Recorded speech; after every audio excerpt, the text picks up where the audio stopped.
Nous allons donc lire la parole de Dieu. Ce soir, nous voulons simplement introduire vraiment notre sujet.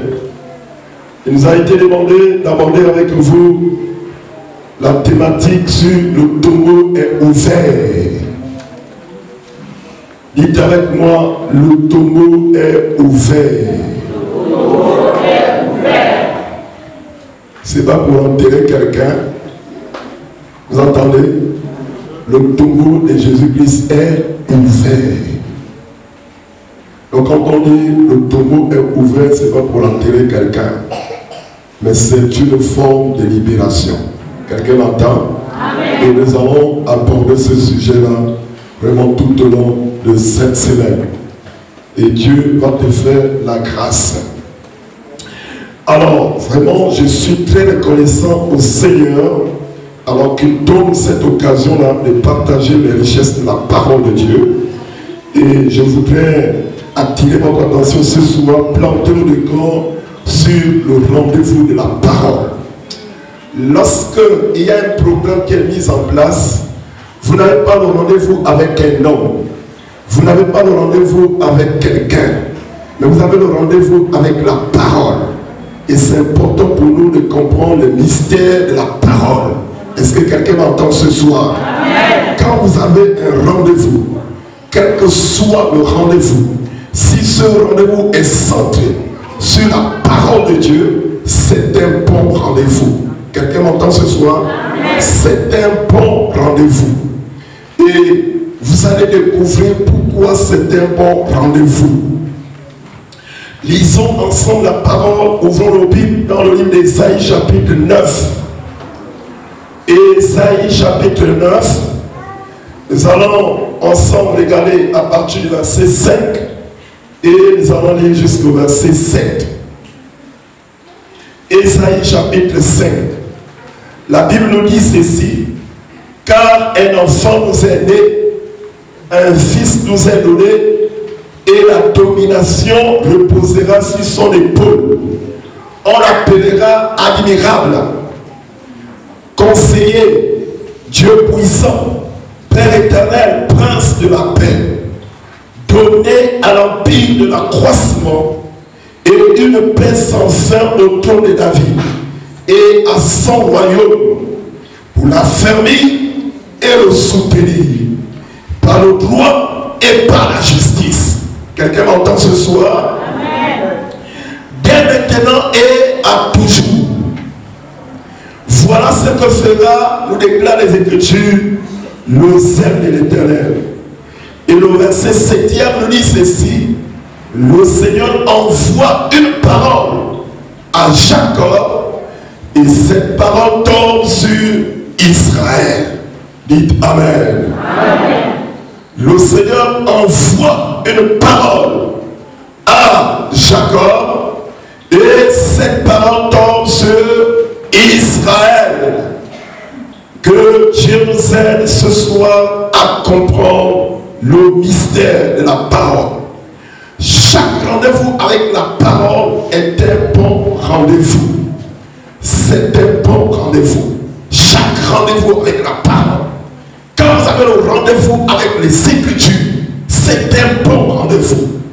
Quand Dieu te donne la parole, il te donne une parole. Si tu rencontres la parole, cette parole ne va pas seulement se limiter sur toi. Cette parole ne va pas seulement rester à ton niveau, mais la parole de Dieu qui va tomber sur toi aura des implications même sur ta nation. Je suis en train de dire que la parole de Dieu, quand Dieu donne la parole à un homme, Jacob c'est un homme. Dans l'histoire du peuple d'Israël, Dieu a choisi un homme. Dans l'histoire du salut de l'humanité, quand vous regardez, Dieu choisit un homme. Cet homme d'abord c'est Abraham. Et le choix d'Abraham, Dieu avait la vision des nations. Il avait la vision du salut des nations, le salut des peuples, le salut de toute la terre. Parce que la terre avait été corrompue par le péché d'Adam et Ève. Et dans le projet de Dieu, dans le plan de Dieu, c'est de manifester ce salut. Alors Dieu met en place tout un protocole, tout un schéma. il va d'abord appeler Abraham. Et quand vous lisez au chapitre 12 du livre de la Genèse, on dit que quand Dieu appelle Abraham, il dit quitte ta terre, ta patrie, et ça, dans la terre que je vais te montrer, tu vas voir certaines choses, tu vas expérimenter certaines choses. Mais Dieu va lâcher la parole, il dit je te bénirai, je rendrai ton nom grand. Est-ce que vous êtes avec moi? Amen. Et la Bible dit, Dieu va ajouter, il dit tu seras une source de bénédiction pour toute la terre, pour toutes les nations. Dieu rattache à Abraham une grande bénédiction. Une grande bénédiction. Et la Bible nous dit, comme vous connaissez l'histoire d'Abraham, Abraham a donné naissance à Isaac. Isaac va donner naissance à deux êtres vraiment formidables que vous connaissez très bien. C'est Isaac, et plutôt Jacob et Ésaü. Vous êtes avec moi? Dans l'histoire, on connaît qui est Jacob, on connaît qui est Ésaü. On a dit que Jacob, cet homme-là était vraiment bizarre. Tout pour lui réussissait par la ruse.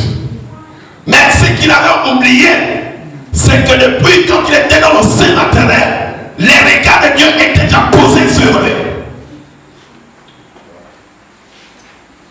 Est-ce que vous me suivez? Amen. Mais quand Jacob va naître, il va développer des comportements bizarres. Des comportements qui n'avaient rien à voir avec le plan de Dieu. Mais la Bible dit, lorsque la parole t'est donnée, lorsque la parole tombe sur toi, lorsque la parole te rencontre, lorsque la parole vient directement soutenir les intentions de ton cœur, cette parole ne va pas se limiter à toi. Cette parole va tomber sur ta nation, sur ta famille et sur ta nation. Et je vais vous expliquer ce soir pourquoi c'est important pour nous d'avoir le rendez-vous avec la parole. Pourquoi c'est important, pourquoi c'est nécessaire, pourquoi nous devons vouloir soupirer après la parole.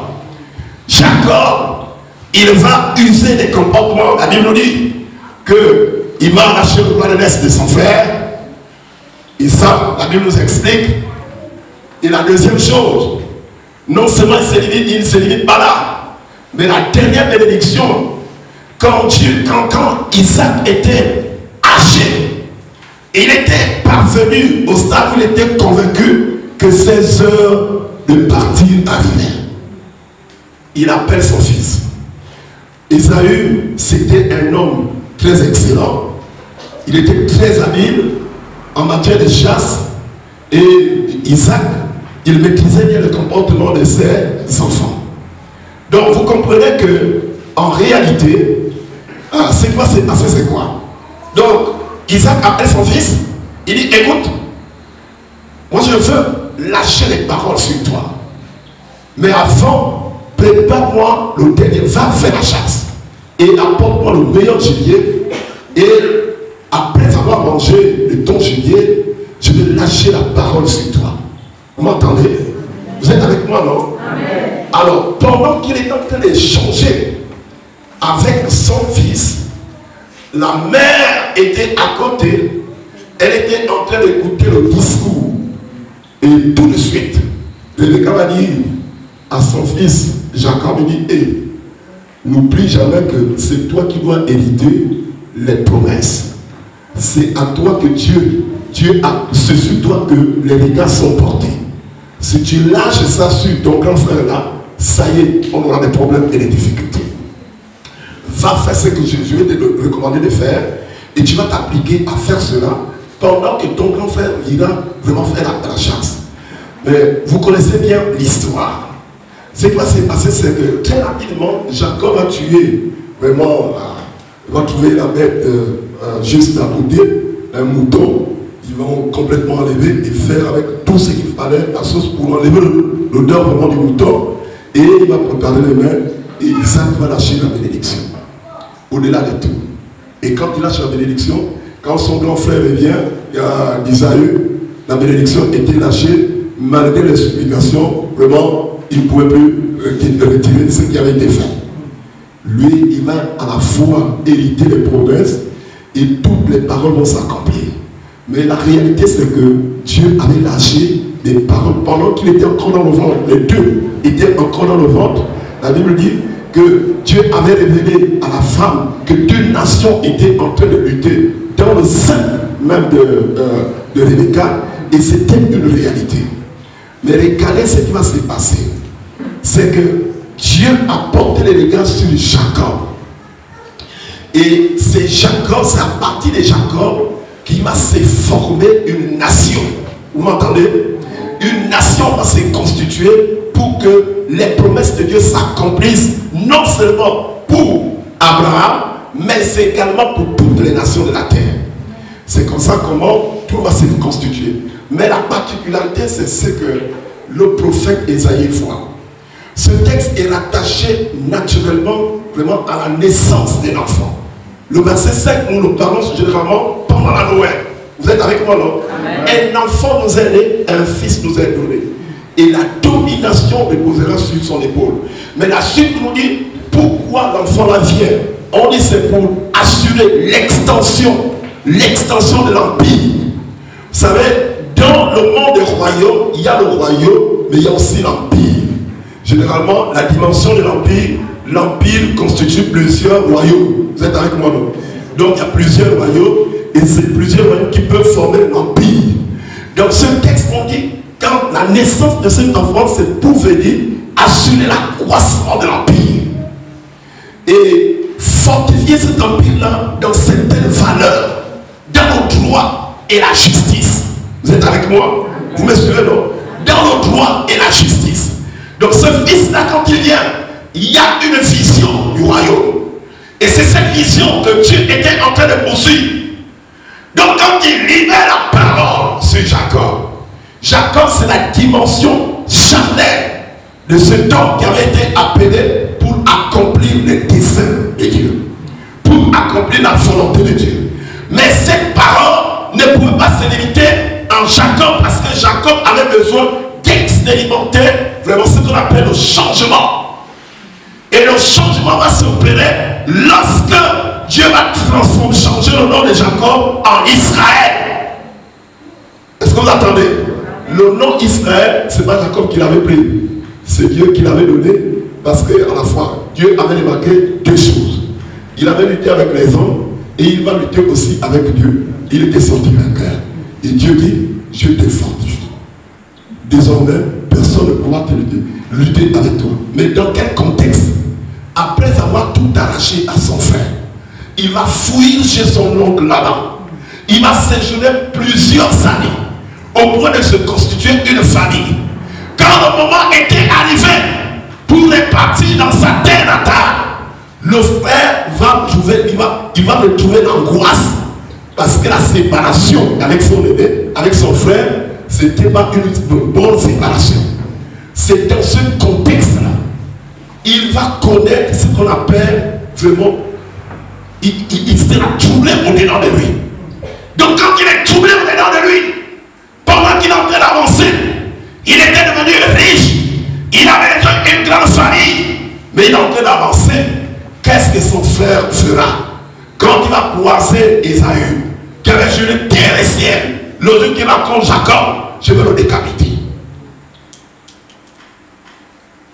Mais quand la parole tombe sur toi, elle a des conséquences vraiment assez élevées. Quelqu'un m'entend? Ça veut dire quoi? Voilà comment Jacob, il va se retrouver, pendant qu'il était en train d'être stressé, il se souviendra que pendant qu'il fouillait son frère, il va expérimenter la vision de Bethel, où les anges vont descendre, monter et descendre. Et quand il allait dans cet endroit, il se souvient qu'il avait établi l'alliance là. Il va se détacher de sa famille pour se retrouver seul. C'est dans cette solitude que Dieu va le rencontrer. Il va lutter avec un ange. Et c'est au sorti de cette lutte, quand vous lisez dans le livre de Genèse, Dieu va vous expliquer, la Bible nous explique que le nom de Jacob va partir de cette dimension charnelle pour prendre la dimension spirituelle, la dimension d'Israël. Vous êtes avec moi? Parce que le nom de Jacob signifie usurpateur, voleur, tricheur, menteur, manipulateur. Vous êtes avec moi? C'était ce que était Jacob. Donc c'est pour te dire quelle que soit la dimension que tu as aujourd'hui, la parole va te rencontrer pour te révéler une dimension spirituelle. Est-ce que quelqu'un m'entend? Et ça va changer. Est-ce que quelqu'un m'entend ce soir? Ça va changer. C'est pourquoi le rendez-vous avec la parole, c'est un bon rendez-vous. Le seul qui te connaît parfaitement, qui connaît ta nature, qui connaît ta vie, qui connaît tes préoccupations, qui connaît tes désirs, Dieu seul te connaît là où tu es assis. Dieu seul connaît ta famille là où tu es assis. Dieu seul connaît ce que tu penses. Le seul, et c'est ce Dieu qui envoie la parole. Il t'envoie la parole pour changer ta situation.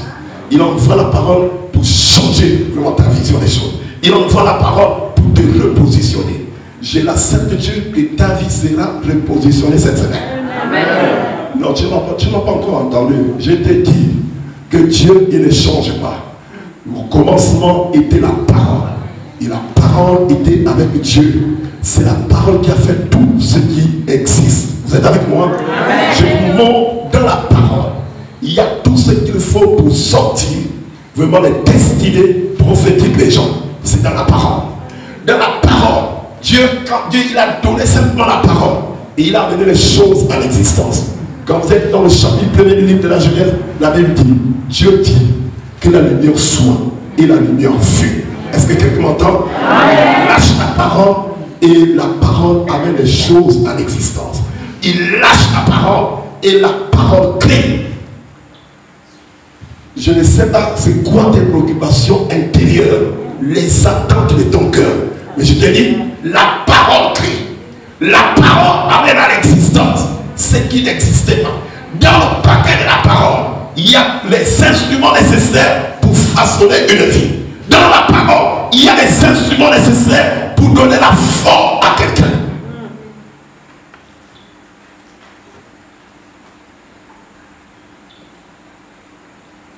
Regardons cette histoire, cette femme. Vous savez, dans l'histoire, dans Matthieu chapitre 9, pendant que nous y sommes, je sais que vos attentes, c'est sûr. Je ne déconnecte pas de la vision du tombeau ouvert. Je suis en train de vous amener progressivement à attacher votre esprit à la parole. Comment tu vas te comporter au cours de la parole? Regardez cette femme. Cette femme, elle a entendu parler de Jésus. La femme qui souffrait pendant 12 ans, perte de sang. Est-ce que quelqu'un m'entend?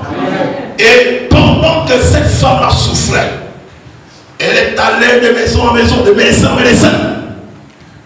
Elle a tout essayé. Ça n'a pas marché. Vous êtes dans l'histoire de cette femme, se trouve dans Matthieu, chapitre 9. Matthieu, chapitre 9, verset 18 à 22. Mais vous allez vous rendre compte, quand vous lisez cette histoire, que cette histoire, c'est une parenthèse dans une histoire. Vous êtes avec moi? Cette histoire est une parenthèse dans une autre histoire. Mais quelle histoire? C'est l'histoire de Jairus qui venait de perdre sa fille. Jairus venait de perdre sa fille. Sa fille venait de mourir. Et Jairus, c'était un homme, c'était un grand, un homme du peuple. C'était quelqu'un qui était vraiment honoré. Il avait de respect et c'est comme ça comment il vient. Il a entendu que Jésus était dans les environs. Et il vient rencontrer Jésus. Il dit, maître, je suis désespéré. Si tu peux faire quelque chose pour moi, ma fille vient de mourir. Est-ce que tu peux faire quelque chose pour moi? Il dit, oui, je peux. Pendant qu'ils étaient en train de marcher pour aller dans la maison de Jairus, vous êtes avec moi? La Bible dit, il y avait une grande foule. D'ailleurs, quand Jésus marchait, il avait une grande foule avec lui. Et quand Jairus partait de chez lui, il y avait une autre foule qui accompagnait Jairus. Ceux qui venaient consoler Jairus, qui venaient soutenir Jairus dans sa détresse. Et la femme, au père des sang, elle observe le mouvement. Elle regarde qu'est-ce qui se passe. On dit, Jairus vient de perdre sa fille. Et il est en train d'aller rencontrer le maître s'il peut faire quelque chose. Alors cette femme va dire en elle-même, si ce grand homme, qui est un des responsables vraiment religieux, et qui a des difficultés, il peut aller rencontrer ce Jésus parce que sa fille est morte. Moi aussi, je peux aller faire quelque chose. C'est un problème. La honte. Et il n'était pas autorisé à la femme lorsque tu étais dans les menstrues de te présenter au milieu du peuple saint. Je vais aller toucher simplement le pan de sa robe. Certainement, elle se dira en elle-même, certainement, je trouverai la solution à mon problème. Vous entendez?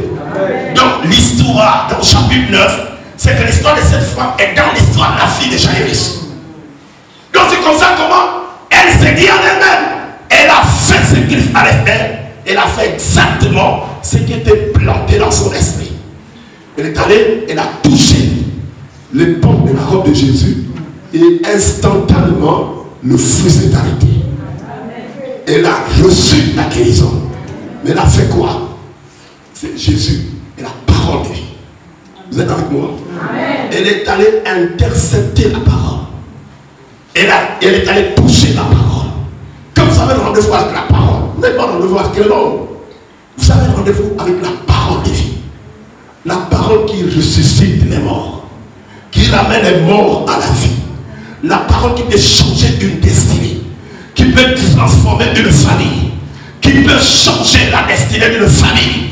Une famille qui est troublée, une famille qui a des problèmes, une famille qui est détachée, déconnectée de la progression sociale. Dieu, il peut tout vivre cette possibilité. Est-ce que quelqu'un est avec moi?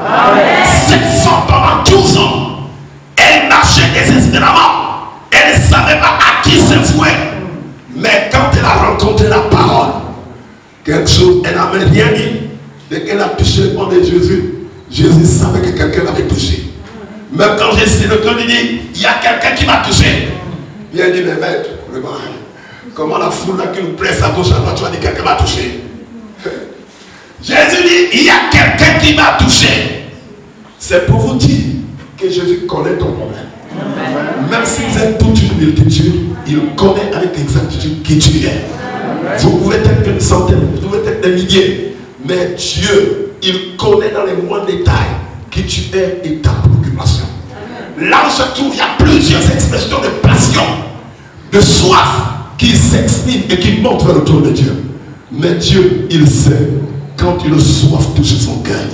Quelqu'un m'entend ce soir? Amen. Lorsque la soif touche le cœur de Dieu, tous autant que nous sommes ce soir, il y a la soif qui s'exprime dans le cœur.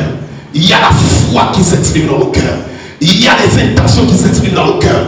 Mais Dieu, il sait là où il y a une grande préoccupation pour rencontrer une femme, pour rencontrer un jeune, pour rencontrer un adulte, pour rencontrer un vieillard, pour rencontrer une famille. Quand Jésus se retourne, quand il dit quelqu'un m'a touché, la femme s'est sentie dire, oh, comment il a su? Elle avait honte, elle est tombée, elle est tombée, elle s'est prosternée. Il dit, mais c'est comment? Jésus a dit, prends courage, lève-toi, ta foi t'a sauvé. Alléluia. Lève-toi, ta foi t'a sauvé. Lève-toi, ta foi t'a sauvé. J'ai envie de dire à quelqu'un, ta foi te sauvera cette semaine. J'ai envie de dire à une femme, ta foi te sauvera cette semaine. J'ai envie de dire à un homme, ta foi te sauvera cette semaine. J'ai envie de dire à un jeune, ta foi te sauvera cette semaine. Est-ce que quelqu'un m'entend ce soir? Jésus va te dire, ta foi va te sauver. Est-ce que quelqu'un m'entend ce soir? Mais elle a rencontré la parole. La parole. Elle a rencontré la parole. Je voudrais vous encourager, lorsque vous avez rendez-vous avec la parole, vous n'avez pas le rendez-vous avec un homme. Vous avez le rendez-vous avec celui qui a fait les cieux et la terre. Vous avez le rendez-vous avec celui qui a fait les cieux et la terre. Regardez ce truc. Il y a un homme, un autre homme qui est rentré dans l'histoire. Qui est rentré dans l'histoire. Jésus est en train d'aller de marcher. Vous regardez l'histoire de Zachée. L'histoire de Zachée, on aussi nous raconte la même, presque une histoire semblable. C'est que Zachée intercepte la parole. Zachée, c'est un collecteur d'impôts, un voleur, un tricheur, un homme très habile pour pouvoir exploquer vraiment au-delà de tout ce qui était exigé. Quand il venait d'exiger des impôts, il prenait au-delà de ce qui était vraiment réglementé. Vous entendez? C'était un gros tricheur. tueur, un gros voleur, un gros menteur. Alors Zachée voit le mouvement de la foule et il a entendu parler de Jésus d'une manière vraiment spéciale. Il dit, mais comment est la taille de cet homme? Quelle est la figure de cet homme-là qui traite les foules? Pendant quand Jésus partait, c'est des foules qui se détachaient. Les foules suivaient Jésus. Les gens soupiraient. Et quelquefois, ceux qui avaient été nourris, il y avait 4000 personnes nourries. Vous êtes avec moi? Tous ceux qui étaient vraiment, qui ont expérimenté le pain de vie, suivaient Jésus. Alors imaginez-vous, 5000 personnes. Et là encore, on ne compte pas les enfants. On ne comptait pas les femmes en ce temps-là. On comptait simplement les hommes. Et on dit 5000 personnes. Vous entendez? Donc si vous multipliez par 2, sans compter les enfants, on est presque à une foule de 10 000 personnes. C'est les gens qui suivaient Jésus. Quelqu'un m'entend ce soir? Alors, Zachée était défavorisé par sa taille. Quand il est rentré dans la foule, il se noie. Il ne peut pas aller plus loin. Vous êtes avec moi? Il rentre dans la foule, il se noie. Il ne peut pas voir au-delà parce que sa taille, vraiment, ne le permettait pas. Il se détache de la foule et il regarde le mouvement de la foule. Il trace le mouvement de la foule. Il dit, la foule certainement est en train de passer sur, va passer sous ce gros table là-bas. Il va donc courir. Il va courir pour grimper sur le sycomore. Et quand il court, il va grimper sur le sycomore. Et pendant que Jésus, à chaque fois, il évoluait. Il faisait les choses comme les phacochères. Et comment on les appelle? C'est ça pour les phacochères. Quand les phacochères broutent l'herbe, mangent là, c'est en même temps, ils progressent aussi. Donc Jésus faisait comme ça. À chaque fois, il enseignait. Il marchait toujours. Il donnait des vérités, des paraboles. Il expliquait et il poursuivait toujours sa marche. Pendant qu'il est en train de marcher, il arrive sous le sycomore et il est là. Zachée ne savait pas que le maître l'avait déjà aperçu là-bas. Il était en train d'expliquer toujours. Et entre-temps, dès qu'il a terminé, il a levé les yeux. Il dit, Zachée, descends. Aujourd'hui, là, je mange chez toi. Et c'est là que vous avez l'histoire où les pharisiens, les sadducéens ont dit, mais comment un homme peut-il, celui qui peut être prophète, aller manger chez des publicains, des voleurs? Comment il peut faire ça? Le fait que Jésus était rentré dans la maison de Zachée, il s'est attablé avec ces gens. Est-ce que vous entendez? Jésus avait mangé avec les collecteurs d'impôts. Il a mangé avec ses païens. Il s'est assis. Les pierres, les apôtres, ils ont mangé. Ils étaient avec Jésus, oui ou non? Est-ce que vous êtes avec moi? Oui. Parce que le problème se posait par la suite dans le livre des Actes des Apôtres. Dans le livre des Actes des Apôtres, quand Pierre va aller chez les païens, quand il va aller là-bas, il va dire que non, il n'est pas permis. Pourtant, le maître les avait déjà montré la voie. Le maître ne faisait pas de restrictions. Vous êtes avec moi? Jésus ne faisait pas de restrictions. Il est rentré chez Zachée, il a mangé. Mais pendant qu'ils étaient à table, suivez-moi bien, ils étaient en train de manger. Paf, Jésus n'a rien dit à Zachée. Il n'a pas dit à Zachée, tu es un voleur. Il faut te repentir. Jésus était en train d'apprécier le repas. Ils étaient en train de manger. Tout de suite, Zachée va se lever. Il dit, maître, j'ai beaucoup volé les gens. Je veux les rendre au centuple. Tout ce que je voulais. Il est allé prendre son trésor. Paf! Il a pris ce qu'il avait. Quand il ouvre la porte, il va balancer tout son trésor. Est-ce que vous me suivez? Jésus était dans l'admiration. C'est-à-dire la présence de la parole dans la maison des Zachée va apporter des bouleversements et des changements dans le cœur des Zachée. Est-ce que quelqu'un m'entend ce soir? Dans le cœur des Zachée. C'est pourquoi je vous dis, frères et sœurs, quand vous avez rendez-vous avec la parole, vous n'avez pas le rendez-vous avec le nom. C'est la parole qui transforme. C'est la parole qui change. C'est la parole qui apporte le miracle. C'est la parole qui apporte le surnaturel. Et la vie des Zachée avait été littéralement transformée. Jésus, pendant qu'il est en train de regarder, il va simplement dire, le salut est rentré dans cette maison. Le royaume des cieux. Celui-ci, il va aller plus loin pour donner une déclaration assez forte et choquante pour les pharisiens et les juifs. Il dit, celui-ci est aussi fils d'Abraham. Waouh!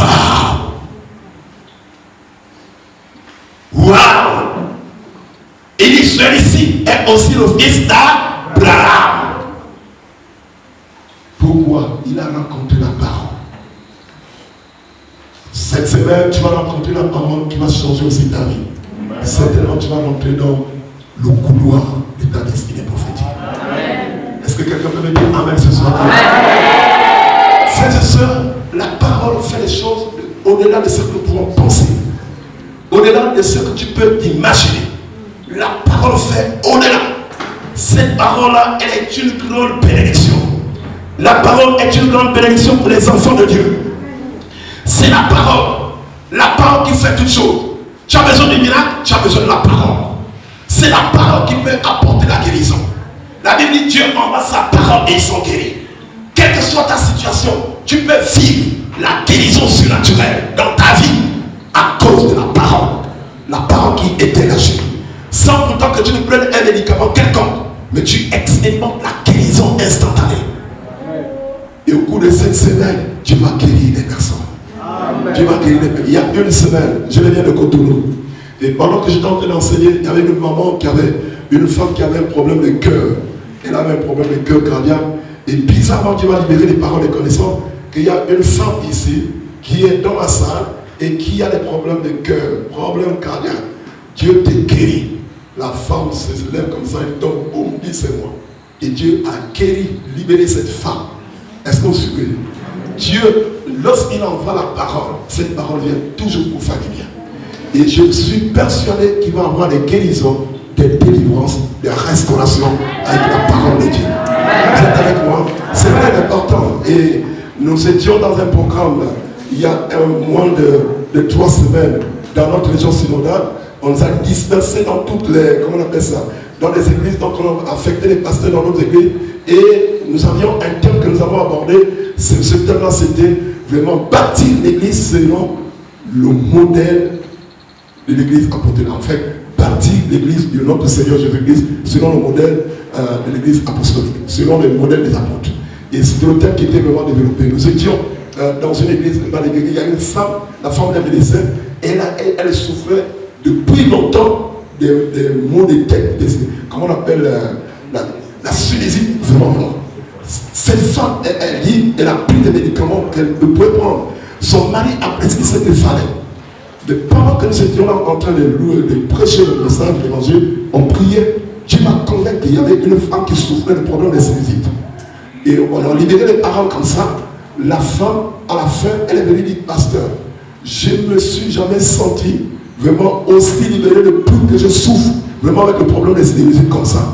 Dieu m'a libéré. Le lendemain, elle est venue témoigner comment Dieu l'avait guéri instantanément dans le temple. Est-ce que vous comprenez?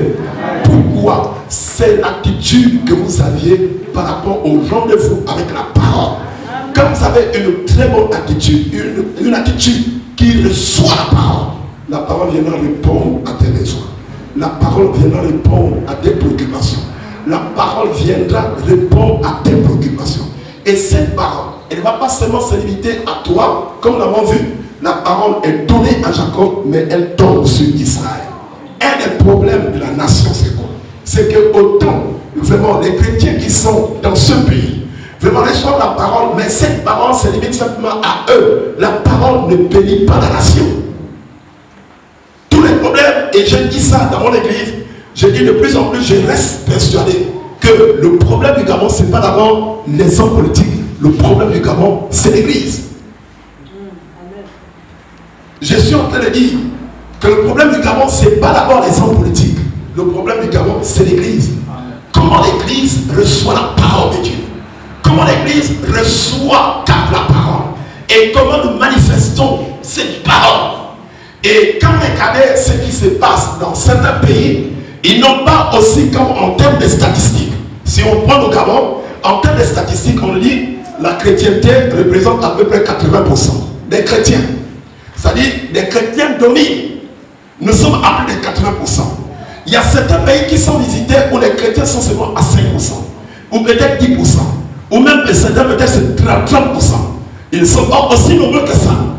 Mais la présence de ces chrétiens qui forment le corps de Christ, le corps de Jésus, apporte des bouleversements et des changements dans leur nation.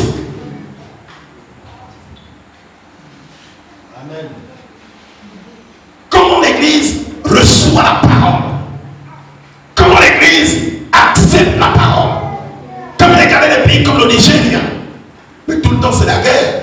Quand vous suivez l'actualité, c'est souvent des défis. Il y a des églises qui sont souvent brûlées. Il y a souvent des attaques. Est-ce que vous voyez? Mais les chrétiens sont toujours pertinents. Il y a toujours le message de l'évangile. Il y a des grands hommes de Dieu qui se détachent là-bas, qui ont des grands ministères. Quand vous regardez naturellement aujourd'hui la Chine, c'est que les médias ne vous diront jamais. C'est que dans la Chine aujourd'hui, la Chine, il y a un puissant réveil spirituel. Est-ce que vous êtes avec moi? Il y a un grand réveil spirituel. Au niveau de la Chine, au niveau de l'Orient, que ce soit la Chine, que ce soit l'Inde. En Inde, nous étions en 2015, avec mon épouse, nous étions à Jérusalem. Et c'était dans une rencontre des intercesseurs. Du monde entier, on s'est retrouvés à Jérusalem. Et les intercesseurs, il y avait, chaque pays passait pour faire un rapport de comment ils développent le mouvement de prière dans leur pays. Vous êtes avec moi? Dans leur pays, le mouvement de prière. Nous étions vraiment surpris. Les pays comme l'Inde. L'Inde, c'est un pays vraiment idolâtre. Tout ce qu'on s'appelle l'Inde, c'est un pays idolâtre.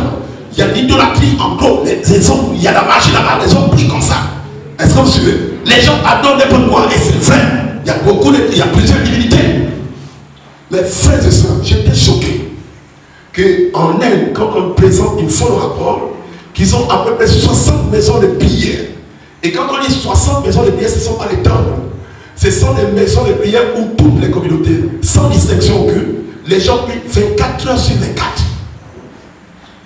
Non-stop. Ça veut dire pendant que nous sommes là, il y a toujours une équipe qui est en train d'intercéder 24 heures sur 24. 24 heures sur 24. Est-ce que vous êtes avec moi? Non-stop. Mais regardez, l'Inde aujourd'hui, c'est une puissance montante. Il y a de cela, dans les années 1960, vous prenez l'Inde, vous prenez la Chine, ces pays étaient aussi classés comme des pays du tiers-monde. C'est des pays qui étaient vraiment au même niveau que le Gabon.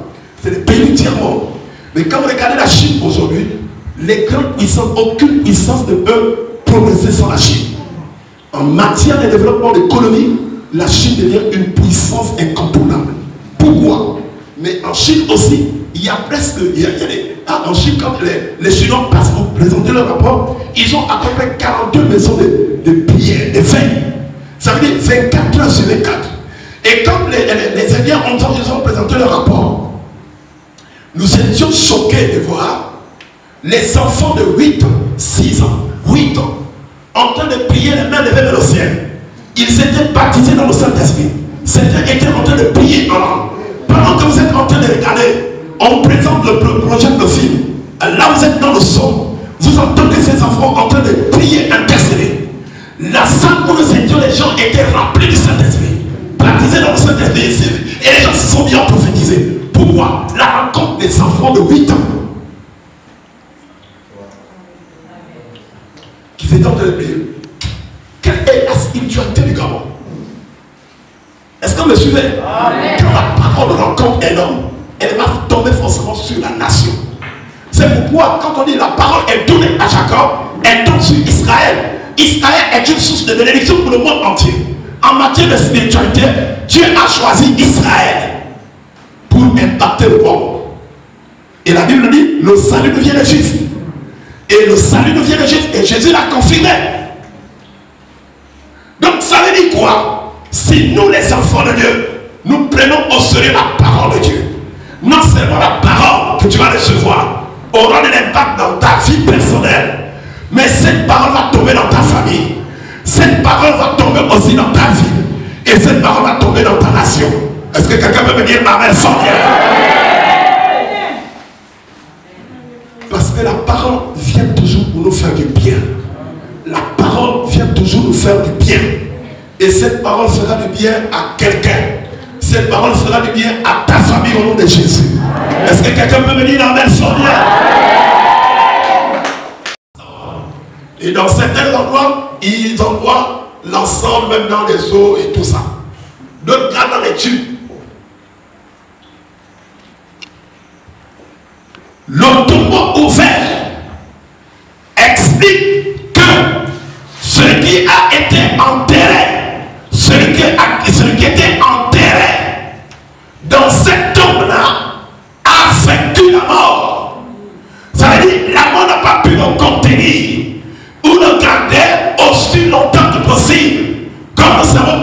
bénisse, il parle pour entendre le jugement, ou bien le dernier jour, le jour de l'enlèvement.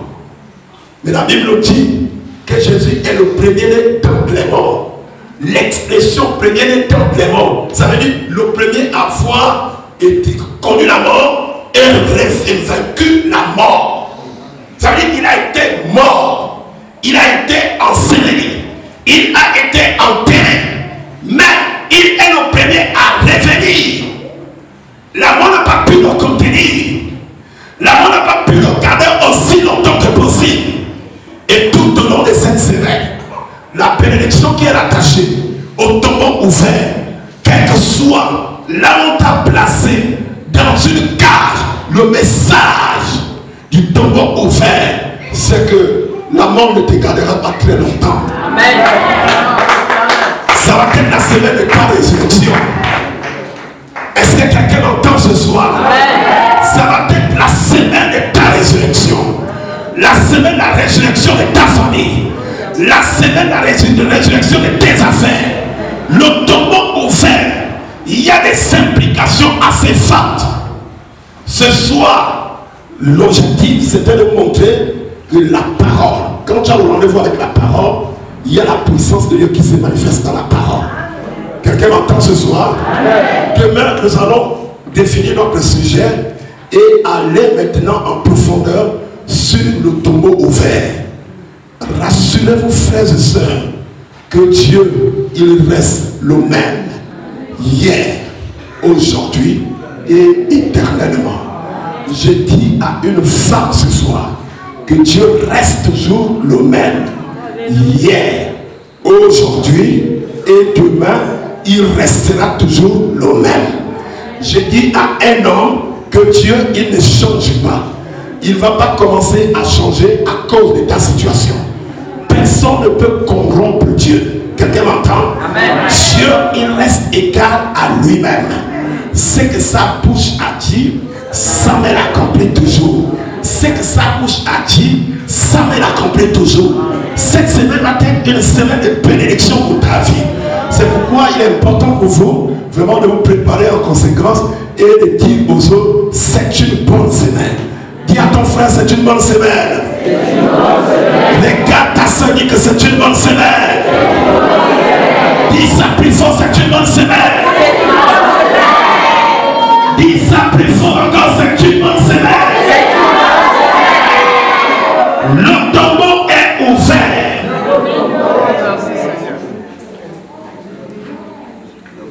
Est-ce que quelqu'un m'entend ce soir? Amen. Jamais dans l'histoire de l'humanité, on a raconté l'histoire des hommes. Tous les chefs religieux, on peut facilement retrouver leur tombe. Quand nous avons visité Haï, une des villes juives, et c'est là-bas où on a vu l'auteur de la foi Baï, où ils ont construit, ils avaient enterré la tombe de ce dernier. Quand vous visitez, c'était un mausolée vraiment incroyable. C'est vraiment tellement bâti et quand vous regardez les photos, vous dites vraiment l'homme investi pour un corps qui est mort. C'est sûr que là-bas c'est maintenant la poussière. C'est déjà la poussière. Les eaux là ne tiennent plus. Mais ils ont monté le monument incroyable. Regardez tout le décor. Quand vous rentrez simplement, quand vous rentrez pour visiter, vous avez l'impression qu'il y a des présences. Quand vous allez dans l'histoire des musulmans, le prophète Mohammed, il est mort, il a été enterré et sa tombe il y est toujours. Les gens ils font le pèlerinage chaque année parce que la tombe de Mohammed existe. Cette tombe est fermée. Si vous allez pour Confucius, c'est la même chose. Toutes les religions du monde qui ont été influencées par les adeptes et qui ont eu vraiment des grands hommes qui ont impacté l'histoire de l'humanité. Ils sont morts, on les a enterrés et leurs tombes sont scellées. Vous êtes avec moi? Les tombes sont scellées. Les tombes sont scellées. Mais le seul, et jusqu'à maintenant, les gens n'ont jamais contredit Ils n'ont jamais démontré le contraire. Au temps où Jésus avait été crucifié, enterré, et lorsqu'il a vaincu la mort, il est revenu à la vie. Les Romains, c'était à l'époque où les Romains géraient le monde. Aucun gouvernement, aucun royaume, aucun chef n'avait démenti la résurrection de Christ, n'avait prouvé le contraire. Les gens ont parlé que le corps de Jésus avait été volé. Mais les disciples ont témoigné publiquement dans la ville de Jérusalem que ce Jésus que vous avez crucifié, il a été enterré. Le troisième jour, Dieu l'a ramené d'entre les morts. Pourquoi les gens ont fait garder le corps de la tombe de Jésus? Ils ont monté la garde, ils ont envoyé les gens pour garder la tombe. C'est parce qu'ils savaient, il avait dit que je vais mourir, mais le troisième jour, je reviendrai à la vie. Jamais quand quelqu'un est mort, vous avez déjà vu qu'on a monté la garde, la tombe de quelqu'un? Jamais.